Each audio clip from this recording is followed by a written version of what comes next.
नमस्कार साथियों, आप सबका मेरे चैनल पर बहुत बहुत स्वागत है। आज मैं आप लोगों के सामने सेंट्रल टीचिंग एलिजिबिलिटी टेस्ट केंद्रीय अध्यापक पात्रता परीक्षा के पाठ्यक्रम सिलेबस पर विस्तृत चर्चा करने वाला हूं। यह सिलेबस जो साथी हमारे कक्षा 6 से 8 तक की कक्षाओं के लिए अध्यापक बनने जा रहे हैं, उनके लिए यह सीटेट का सेकंड पेपर पास करना कंपलसरी है एनसीटीई की गाइडलाइन के अनुसार। यदि आप राज्य में शिक्षक बनना चाहते हैं तो आपको राज्य स्तरीय पात्रता परीक्षा को पास करना आवश्यक है, और यदि आप केंद्र में शिक्षक बनना चाहते हैं तो आपको केंद्र में अध्यापक पात्रता परीक्षा का पास होना आवश्यक है। ये कंपल्सन है आप सबके लिए। लेकिन उत्तर प्रदेश में अगर आप शिक्षक बनना चाहते हैं तो आपको सीटेट एक अच्छे विकल्प के रूप में मिलता है, क्योंकि सीटेट आपको केंद्र में भी मान्य है और राज्य में भी मान्य है। इस परीक्षा का आयोजन central board of secondary education, केंद्रीय माध्यमिक शिक्षा बोर्ड द्वारा कराया जाता है।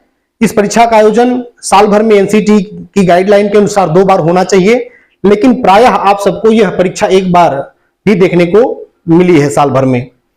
तो यहां पर पाठ्यक्रम पर विस्तृत चर्चा करना हम सबके लिए इसलिए आवश्यक हो जाता है क्योंकि यूपी टेट के सिलेबस से सीटेट का सिलेबस काफी अलग है। यहां पर आपको बाल विकास में ये तो आपका कॉमन सेक्शन है, ये चीजें आपको यूपी टेट में मिलेंगी। लेकिन जो यहाँ पर लैंग्वेज जो फर्स्ट सेकंड और ये सोशल साइंसेज और मैथमेटिक्स का जो पोर्शन आता है, इन सब में जो है आपके कंटेंट के साथ ही साथ पेडागोजिकल इश्यूज भी पढ़ने होते हैं। यानी इन चीजों को कैसे पढ़ाना है इसके बारे में भी सीटेट आपकी जानकारी को कहीं ना कहीं परीक्षण करता है।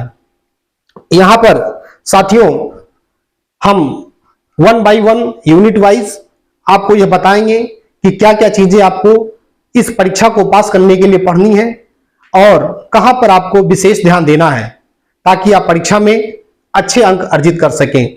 आप सब लोग जानते हैं कि इस परीक्षा का जो मैक्सिमम मार्क्स होता है वो 150 होता है। 150 में जनरल कैटेगरी के लिए आपको कम से कम 90 नंबर लाने होते हैं, और हमारी जो रिजर्व कैटेगरी है ओबीसी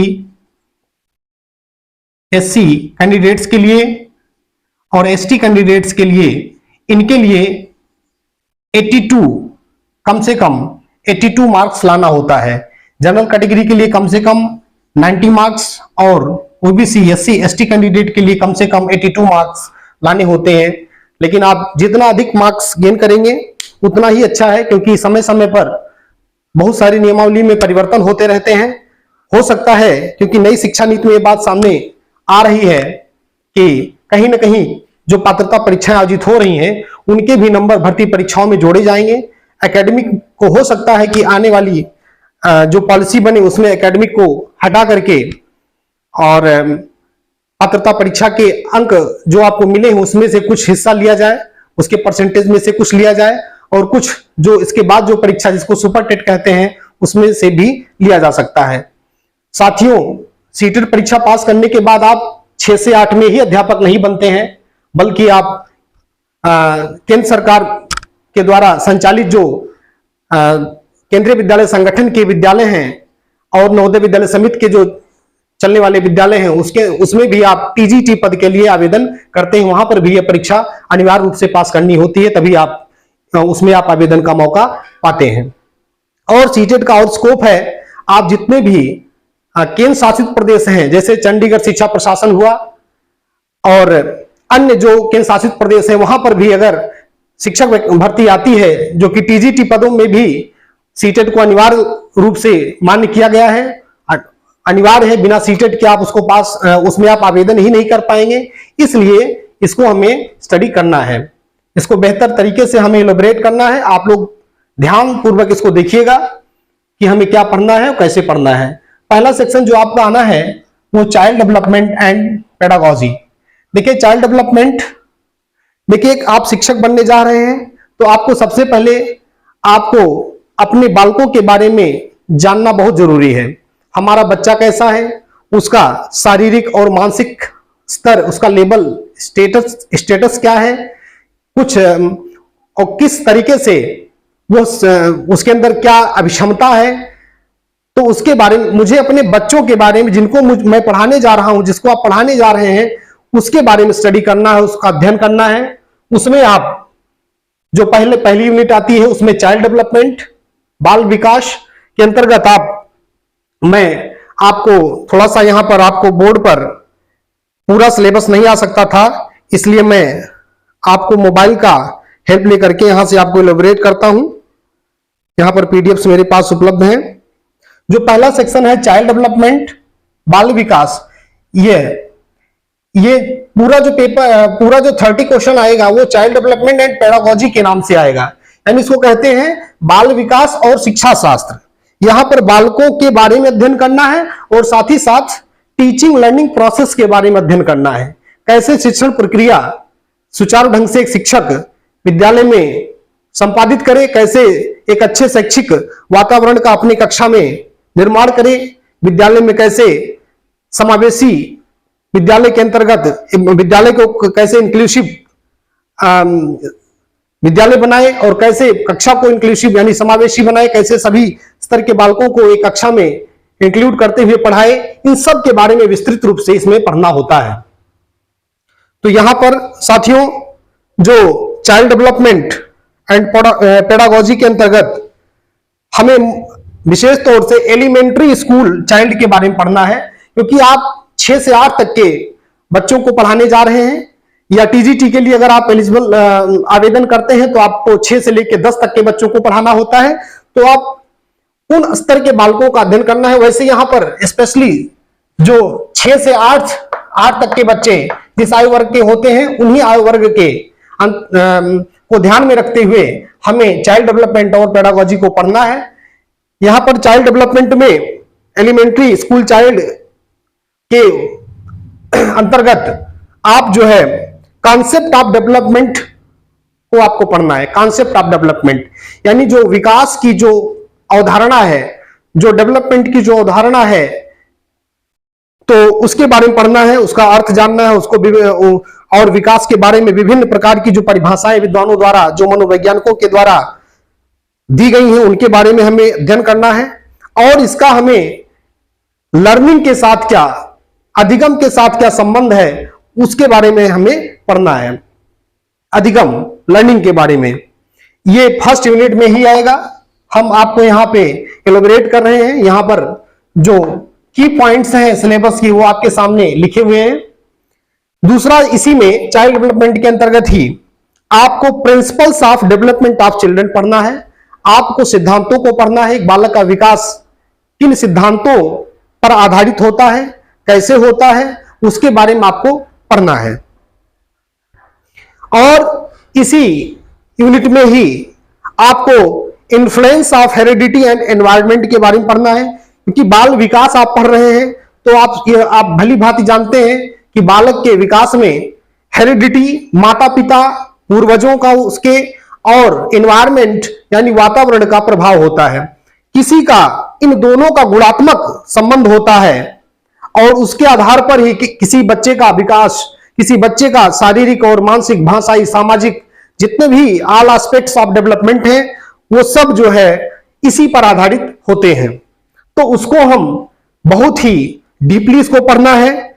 हमें हेरिडिटी के बारे में, विभिन्न सिद्धांतों के बारे में, कैसे मनोवैज्ञानिकों ने बताया है कि हेरिडिटी वंशानुक्रम कैसे एक बालक के मानसिक शारीरिक विकास पर अपना असर छोड़ते हैं और कैसे एनवायरनमेंट और उस बालक के ऊपर अपना असर छोड़ता है जिससे बच्चे का विकास प्रभावित होता है।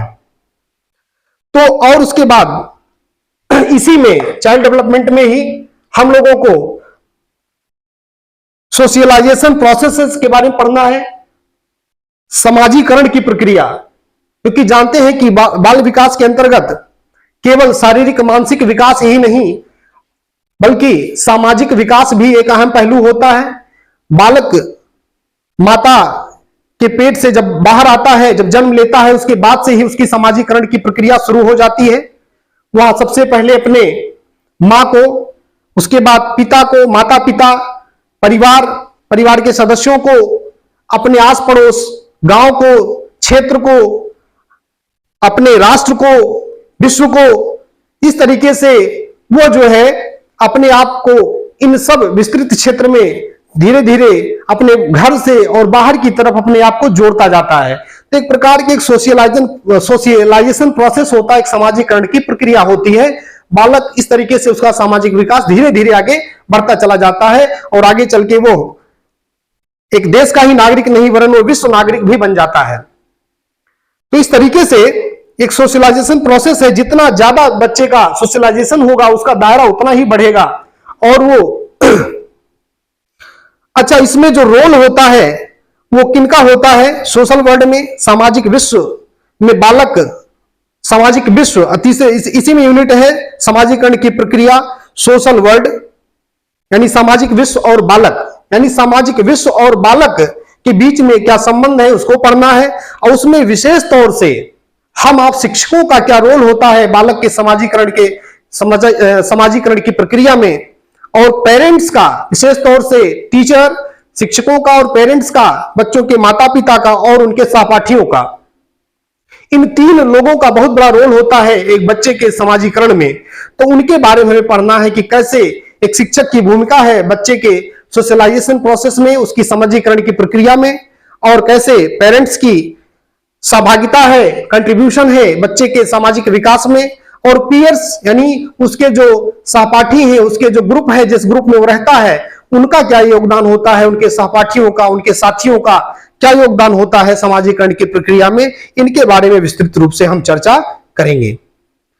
उसके बाद हम जीन पियाजे का सिद्धांत पढ़ेंगे, कोहलबर्ग का सिद्धांत पढ़ेंगे, Vygotsky constructs and critical perspectives में इनको हम पढ़ेंगे। इन लोगों का सिद्धांत पढ़ेंगे कि कैसे संज्ञानात्मक विकास होता है और कैसे वाइगोत्स्की सांस्कृतिक पहलुओं पर अपना विचार उन्होंने प्रस्तुत किया है, कैसे बालक सांस्कृतिक, सामाजिक और संज्ञानात्मक रूप से कैसे विकसित होता है। इन सभी बिंदुओं पर इन मनोवैज्ञानिकों के विचार हैं, उनका अध्ययन करेंगे। साथ ही साथ इसी यूनिट में हमें concepts of child centred and progressive education के बारे में पढ़ना है। साथियों, आज की जो वर्तमान अवधारणा है शिक्षा, टीचिंग लर्निंग प्रोसेस में, वो चाइल्ड सेंटर्ड हो गई। आप सभी लोगों को पता है कि आज बालक केंद्र बिंदु में है। हम उसके अनुसार पाठ्यक्रम का निर्माण कर रहे हैं, उसके अनुसार परीक्षाओं का आयोजन कर रहे हैं और उसको ध्यान में रखते हुए उसकी अभिक्षमता, उसकी कैपेसिटी को ध्यान में रखते हुए हम विभिन्न प्रकार के जो को करिकुलम एक्टिविटीज का हम आयोजन कर रहे हैं। यानी आज सब कुछ जो भी शिक्षण प्रक्रिया में जो भी चीजें आ रही हैं, जो भी इनोवेशंस हो रहे हैं, जो नवाचार आ रहे हैं, हो रहे हैं, वो सब बालक को केंद्र बिंदु में रख के वो सब निर्णय उससे संबंधित लिए जा रहे हैं। तो आज हमें चाइल्ड सेंटर्ड एजुकेशन यानी बाल केंद्रित शिक्षा के बारे में अध्ययन करना काफी जरूरी हो जाता है। साथियों, यहां पर जो न्यू एजुकेशन पॉलिसी आई है उसको आप लोग अच्छे से तैयार कीजिएगा। बाल केंद्रित शिक्षा के बारे में बहुत अच्छे ढंग से उसमें बताया गया है। और प्रोग्रेसिव एजुकेशन, चाइल्ड सेंटर्ड और प्रोग्रेसिव एजुकेशन के बारे में पढ़ना आपको। Critical perspective of construct of intelligence, देखिए बालक का अध्ययन आप कर रहे हैं, चाइल्ड डेवलपमेंट में आप बालकों का अध्ययन कर रहे हैं, तो आपको इंटेलिजेंस के बारे में आपको पढ़ना ही है, बुद्धि के बारे में पढ़ना है कि बालकों की बुद्धि कैसी होती है, बुद्धि के प्रकार क्या हैं, बुद्धि कैसे काम करती है, कैसे जो है बालकों में प्रत्यय निर्माण होता है, कैसे उनके अंदर सूझ विकसित होती है। उस पर विभिन्न मनोवैज्ञानिकों के विचार और शिक्षा शास्त्रियों के विचार आप पाएंगे। इन सबको आप इसी में पढ़ना है। क्रिटिकल पर्सपेक्टिव ऑफ, ये तो हो गया। मल्टी डायमेंशनल इंटेलिजेंस, आप बुद्धि की बहुआयामी जो संरचना है, जो उसकी क्रियाशीलता है बहुआयामी, बुद्धि अनेक प्रकार के कार्य कैसे करती है और कहां तक बुद्धि का दायरा होता है एक बालक के, उसके बारे में आपको विस्तृत रूप में पढ़ना है। और साथियों, मल्टी डायमेंशनल इंटेलिजेंस ये हो गया। लैंग्वेज एंड थॉट, भाषा और विचार के बारे में पढ़ना है। इसमें भाषाई विकास के बारे में, बच्चे का लैंग्वेज डेवलपमेंट कैसे होता है, कैसे उनके अंदर थॉट, कैसे विचार कैसे उनके अंदर आते हैं, कैसे वो कैसे बच्चे उन थॉट्स को जो है जनरलाइज करते हैं, कैसे उनके अंदर सूझ विकसित होती है। इन सब चीजों को आपके बारे में पढ़ना है। में हमें इस तरीके से हमें जेंडर रोल के बारे में पढ़ना है, gender as a social construct, gender roles, gender bias, लैंगिक पूर्वाग्रह के बारे में पढ़ना है, ये क्या है, एंड एजुकेशनल प्रैक्टिस के बारे में पढ़ना है। तो इस तरीके से यहां पर आपको एक चीज और भी इसी में पढ़ने को मिलेगी कि एक शिक्षक का क्या रोल होता है, कैसे वो जेंडर बायस को कैसे अपने क्लास से, अपने स्कूल से एक उसको हटा सकता है, कैसे हेल्दी इन्वायरमेंट का निर्माण वो अपने विद्यालय में करे, जो लैंगिक भेदभाव है उसको दूर करे। तो इस तरीके से इन सारी चीजों को आपको इसमें पढ़ना है। इसके बाद आपको इंडिविजुअल डिफरेंसेस के बारे में पढ़ना है, वैयक्तिक विभिन्नता के बारे में पढ़ना है, क्योंकि आप सब जानते हैं कि हर बालक अपने आप में एक अनोखी कृति होता है, यानी हर बालक यूनिक होता है, शारीरिक, मानसिक, सामाजिक, हर तरीके से हर बच्चा क्लास में अलग होता है, सबका व्यक्तित्व अलग होता है। तो इस तरीके से एक कक्षा में एक शिक्षक अगर आप बनने जा रहे हैं तो क्लास में सभी बच्चों को एक साथ रख के आपको पढ़ाना है क्लास टीचिंग लर्निंग प्रोसेस में। तो वहां पर आपको अगर आपको विभिन्न परिवेश से, विभिन्न शारीरिक और मानसिक स्टेटस के बच्चे आपको मिल रहे हैं, तो ऐसे में आपको इंडिविजुअल डिफरेंसेस के बारे में पढ़ना काफी आवश्यक हो जाता है, आपके लिए काफी जरूरी है इसको पढ़ना, जिसको हम वैयक्तिक विभिन्नता कहते हैं। इस तरीके से अमंग लर्नर्स, यानी जो अधिगम करने वाले बच्चे हैं उनके अंदर जो वैयक्तिक विभिन्नता है उसके बारे में पढ़ना है। अंडरस्टैंडिंग डिफरेंसेस, यानी जो based on diversity of language, caste, gender, community, religion. इस तरीके से आप सब जानते हैं कि भारत विविधताओं वाला देश है और यहाँ की जो कल्चर है वो बहुत ही रिच है, और इस रिच कल्चर में हम लोग जी रहे हैं, और यहाँ पर विभिन्न प्रकार की भाषाएं, विभिन्न प्रकार की अलग अलग जगह पर परंपराएं, रीति रिवाज और संस्कृतियां आपको देखने को मिलेंगी। तो ऐसे रंग बिरंगे देश में, ऐसे मनोहरी देश में आपको अनेक प्रकार के अनेक क्षेत्रों से बच्चे आपको देखने को मिल सकते हैं। आप केंद्रीय विद्यालय में अगर शिक्षक बनने जाएंगे तो आपको अगर शिक्षक बनने का अवसर अगर मिलता है केंद्रीय विद्यालय में, तो आप पूरे देश में आपको पढ़ाने का अवसर मिलेगा। आप नॉर्थ ईस्ट में, वेस्ट में, साउथ में कहीं भी आपको भेजा जा सकता है। तो ऐसे में वहां पर विभिन्न प्रकार के विभिन्न प्रांतों के बच्चे आपको देखने को मिलेंगे। आप जान ही रहे हैं कि पूरे भारत में इकहरी नागरिकता है, हर व्यक्ति, भारत का हर नागरिक किसी भी राज्य में जा सकता है, वहां पर रह सकता है, शिक्षा प्राप्त कर सकता है, रोजगार कर सकता है। इस तरीके से आपको अपने ही राज्य में विभिन्न प्रदेशों के बच्चे देखने को मिल सकते हैं, विभिन्न भाषाओं को बोलने वाले बच्चे देखने को मिल सकते हैं। तो शिक्षक के लिए इस प्रकार की जो डाइवर्सिटी देखने को मिलती है कक्षा में, वो लैंग्वेज के रूप में हो सकती है, वो कास्ट के रूप में हो सकती है, वो जेंडर के रूप में हो सकती है, वो कम्युनिटी समुदाय के रूप में हो सकती है, वो रिलीजन के रूप में हो सकती है। विभिन्न धर्मों की भूमि भारत है, यहाँ पर विभिन्न धर्मों के बच्चे आपको क्लास में देखने को मिल सकते हैं। एक ही क्लास में आपको हिंदू, मुस्लिम, सिख, ईसाई, जैन, पारसी इत्यादि धर्मों के जो लोग हैं वो देखने को मिल सकते हैं। तो इस तरीके से ये सब एक डाइवर्सिटी, विविधतापूर्ण जो कक्षा है आपकी, जो रंग बिरंगी कक्षा है, इसको एक शिक्षक को सकारात्मक रूप में लेना चाहिए। ये भले ही चैलेंजिंग हो सकता है, चुनौतीपूर्ण हो सकता है कि अलग अलग परिवेश के, अलग अलग भाषाई परिक्षेत्र के बच्चों को एक क्लास में बैठा के पढ़ाना, लेकिन ये आपकी कक्षा को और रिच बनाता है। इन सब चीजों को बारे में पढ़ना है। ऐसे थॉट भी हम लोगों को अपने अंदर अपनी ऐसी अक्षमता भी डेवलप करनी होगी, तभी हमें सीटेट के क्वेश्चन को अच्छी तरीके से सॉल्व कर सकते हैं। हमें हर चीजों को देखना होगा कि एक शिक्षक अपने आप में ये सोचना होगा कि हम क्या अच्छा कर सकते हैं, अपने स्कूल का, अपने क्लास का कैसे हेल्दी इन्वायरमेंट क्रिएट कर सकते हैं। जब आप अच्छी तरीके से आपके विचार, जब अंदर से आपके अंदर क्षमता डेवलप होने लगेगी, तो आपके क्वेश्चंस भी जो है आपके सही जाएंगे और आप आसानी से सीटेट क्वालिफाई कर पाएंगे। इस तरीके से ये जो डाइवर्सिटी है, language, caste, gender, community, religion, इन सब के बारे में पढ़ना है। इसी में बाल विकास में ही आपको distinction between assessment for learning and assessment of learning के बारे में पढ़ना है। देखिए यहाँ पर मूल्यांकन में डिफरेंस पढ़ना है। मूल्यांकन दो प्रकार के होते हैं, वो दो मूल्यांकन है। पहला तो है असेसमेंट ऑफ लर्निंग, यानी एक मूल्यांकन का उद्देश्य होता है कि सीखने के लिए मूल्यांकन, यानी एक ऐसा मूल्यांकन, एक ऐसी परीक्षा, एक ऐसी उसमें जिसका उद्देश्य उसको लेने का होता है कि उससे बच्चा सीखे।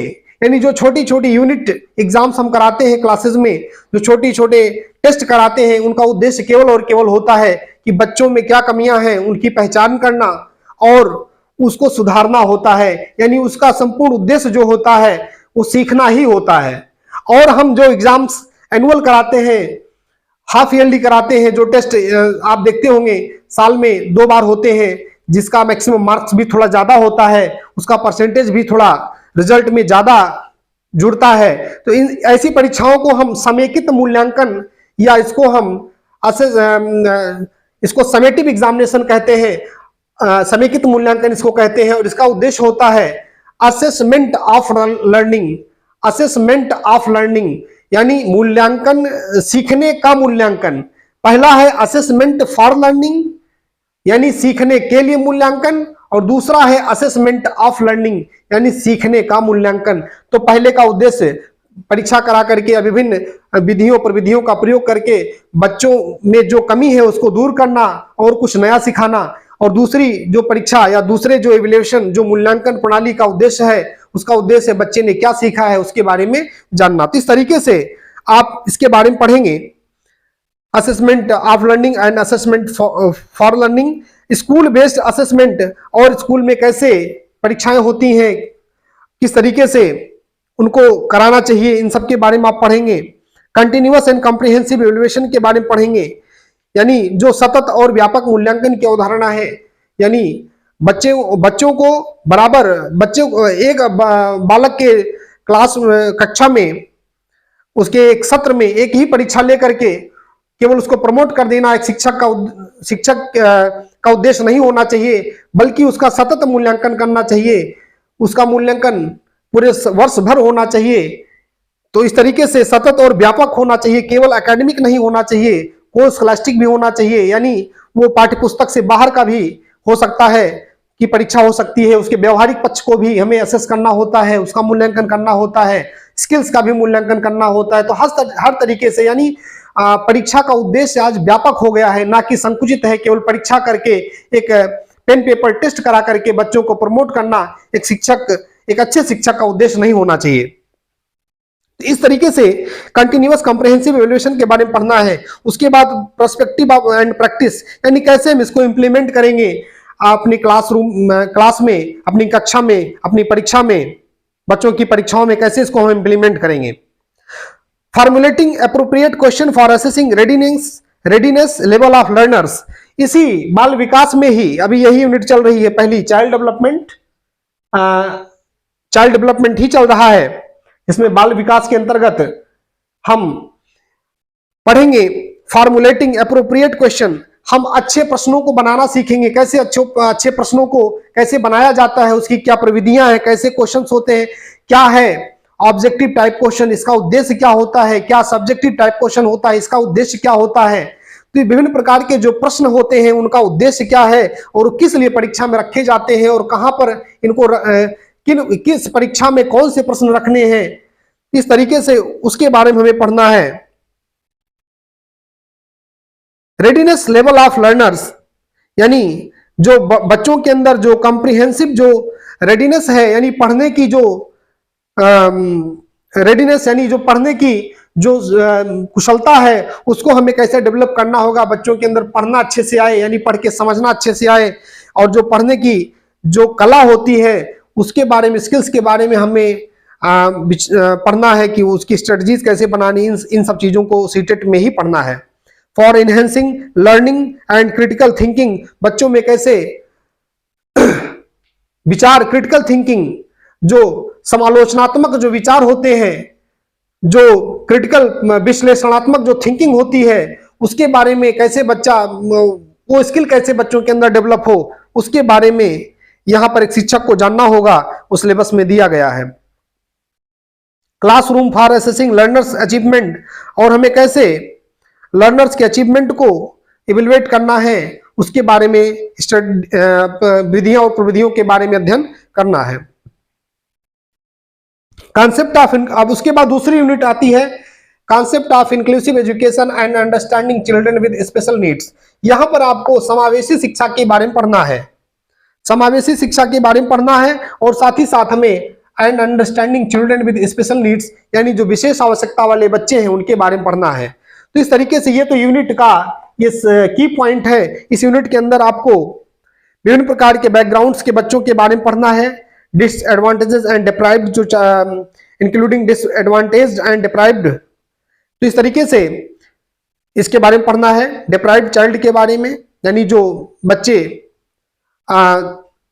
इस समय जो शिक्षा की मूल धारा है उसमें नहीं है, थोड़ा बाहर, वो बाहर है, अभी तक उनको मूल धारा में नहीं लाया जा सका है, जो डिप्राइव्ड है उनके बारे में पढ़ना है। विशेष आवश्यकता वाले बच्चों के बारे में पढ़ना है, और साथ ही साथ इसी यूनिट में addressing the role needs of children with learning difficulties, यानी डिफिकल्टीज, लर्निंग डिफिकल्टीज अर्थात जो बच्चे जिनके अंदर सीखने में थोड़ा अक्षमता है, जो विशेष रूप से शारीरिक या मानसिक रूप से अक्षम है, उन बच्चों के बारे में पढ़ना है।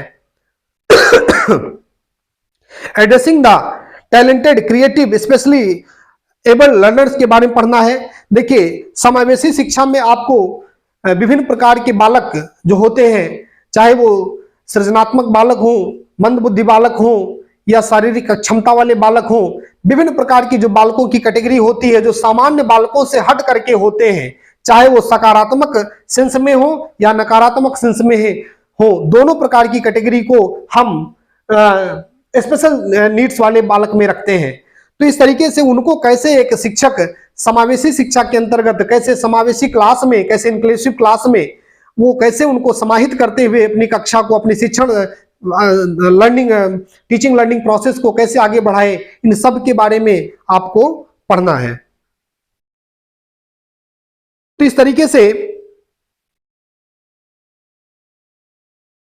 फिर उसके बाद लर्निंग एंड पेडागॉजी आ जाता है।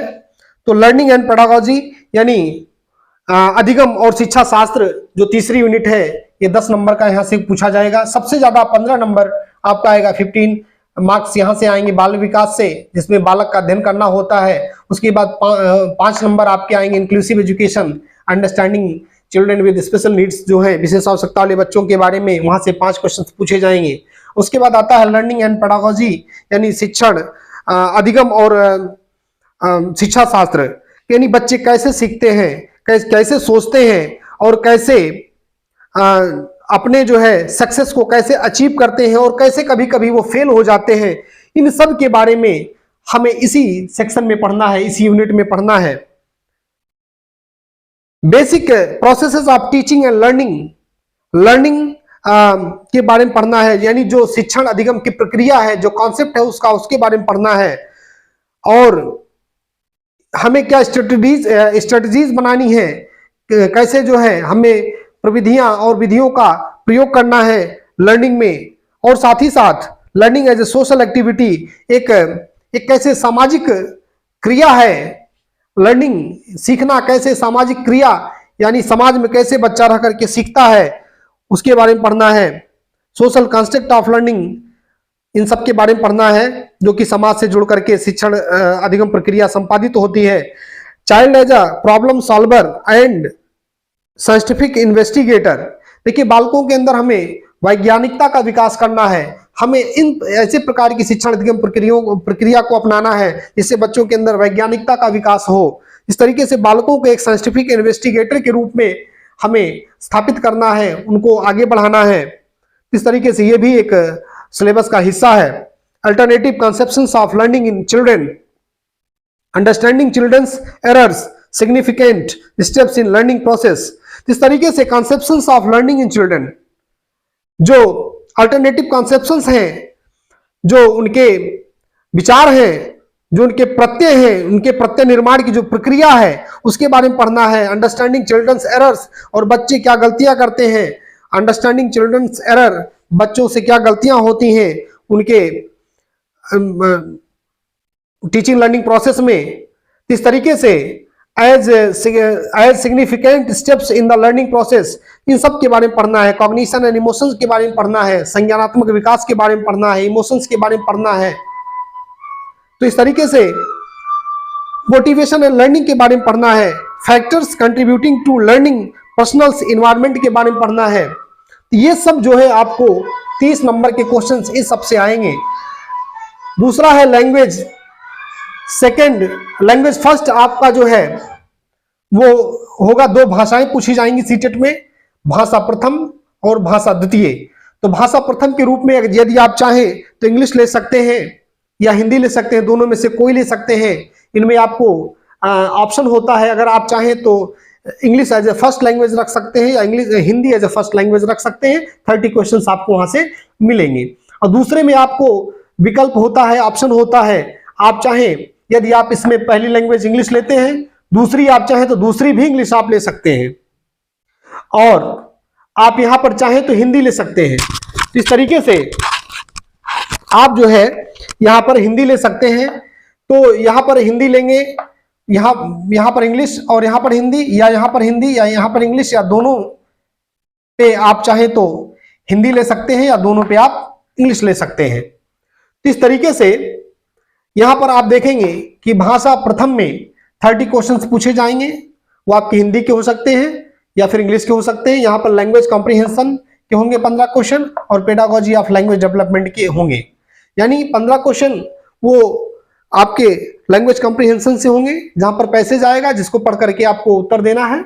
वहां पर आपके अंदर लैंग्वेज कॉम्प्रिहेंशन यानी आपके अंदर किसी भाषा को पढ़ करके समझने की शक्ति कैसी है आपकी, कितना आप समझते हैं उस भाषा को।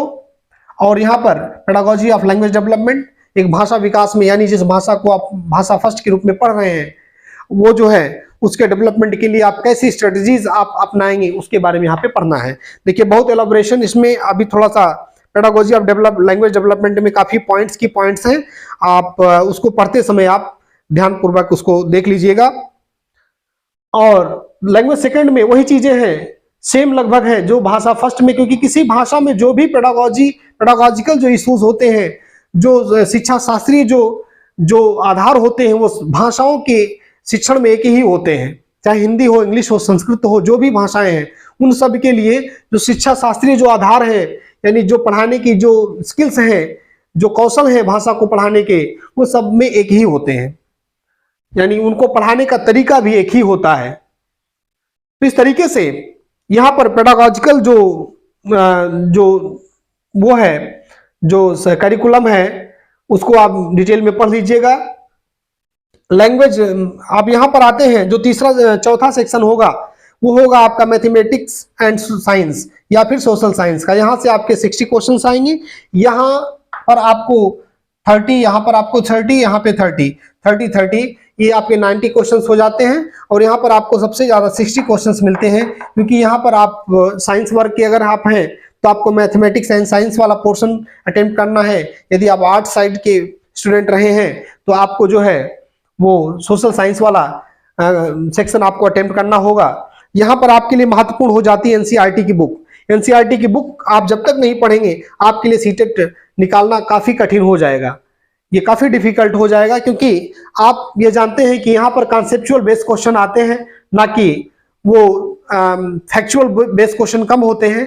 वो आपके कॉन्सेप्ट को अच्छी तरीके से इवेलुएट करते हैं कि कितना आपने इस चीज को समझा है, क्योंकि आप पढ़ाने जा रहे हैं, आप एक शिक्षक बनने जा रहे हैं, तो आपको अच्छी जानकारी होनी चाहिए। और साथ ही साथ ये 40 क्वेश्चन कंटेंट से होंगे, वो आपके एनसीईआरटी जो पुस्तकें चलती हैं, खासतौर से यहाँ पर हम डिस्कस करने वाले हैं सोशल साइंस ग्रुप का, जहाँ पर history, geography, social and political life और कंटेंट आपको एनसीईआरटी से पढ़ने हैं।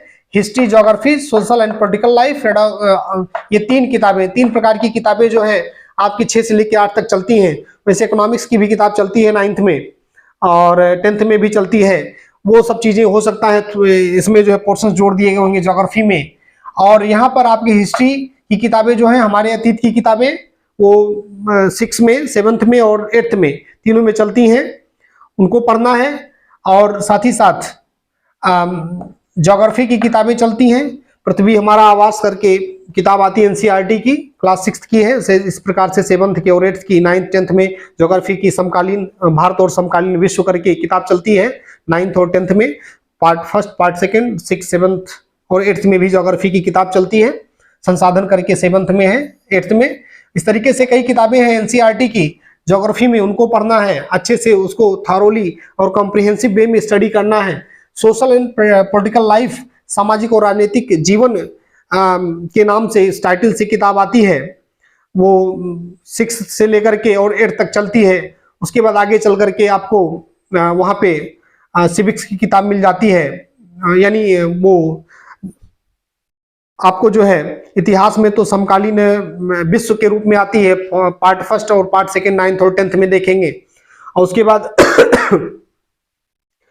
सोशल एंड पॉलिटिकल लाइफ, ये 6 से लेकर के 8 तक की किताबें चलती हैं, part wise, part first second and third.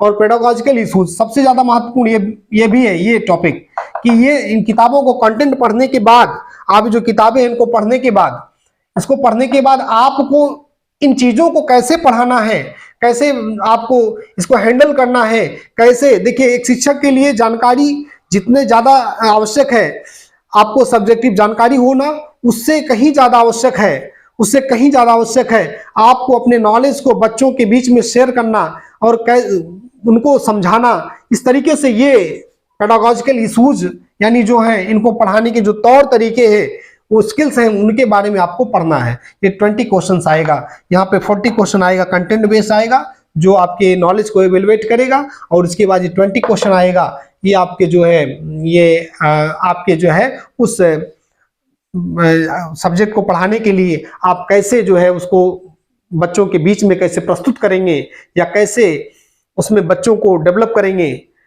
तो इस तरीके से इससे संबंधित 20 क्वेश्चंस आपसे पूछे जाएंगे।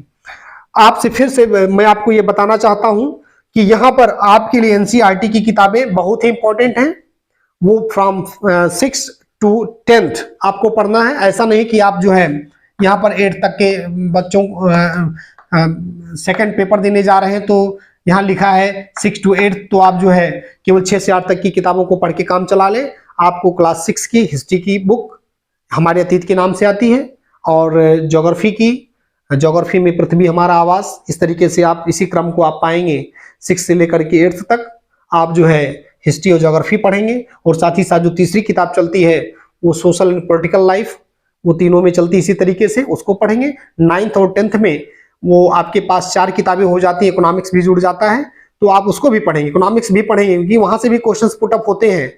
अब मुझे याद है कि पहले सीटेट हुआ करता था, और अभी भी जो क्वेश्चंस मैं देखता हूं आते हैं, तो इकोनॉमिक्स से कई क्वेश्चंस पूछे गए थे पहले भी, और अभी पूछे जा रहे हैं।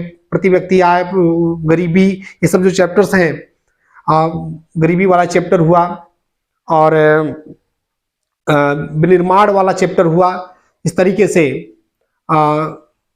ये बहुत सारे जो है चैप्टर्स जो है बहुत इंपॉर्टेंट है इकोनॉमिक्स के भी।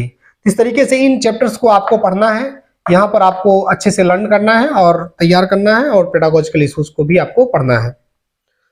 तो आज हम ये चर्चा आप लोगों के बीच में किए। आप लोग इस तरीके से सीटेट को जो है, अगर आप सीटेट की आप तैयारी कर रहे हैं, तो आप अच्छे से सिलेबस को अध्ययन करें, पाठ्यक्रम को अच्छे से देखें और समझें कि हमें क्या पढ़ना है, कितना पढ़ना है, कैसे पढ़ना है, कहाँ से पढ़ना है, और प्रैक्टिस बहुत जरूरी है।